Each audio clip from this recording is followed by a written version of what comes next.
Unapitia wakati mgumu sana na unaona kama vile hakuna namna utatoka salama. Maumivu ulionayo ni kama umefikia mwisho na huwezi kuendelea, unataka kukata tamaa. Umejaribu kila unachoweza kutafuta suluhisho ila mambo yamezidi kuwa magumu.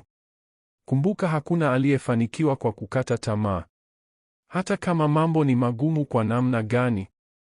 Kumbuka, kuna mambo mengine wanaweza kukufanyia wengine ila hakuna anayeweza kuamini kwa niaba yako. Leo kumbuka kuwa kuna wakati huko uliwahi kupitia changamoto kubwa na ukavuka salama, na hii pia utapita salama. Dhamiria kwamba leo hautaruhusu uishi kwa huzuni ama kwa kukata tamaa.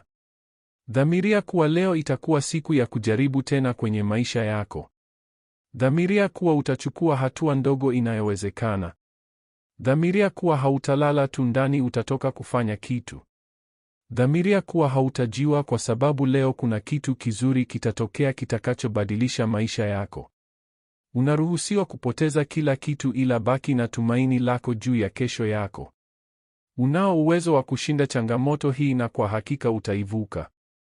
Bila kujali kiwango cha maumivu na giza linalokuzunguka, jiambie, sitakata tamaa, nitashinda.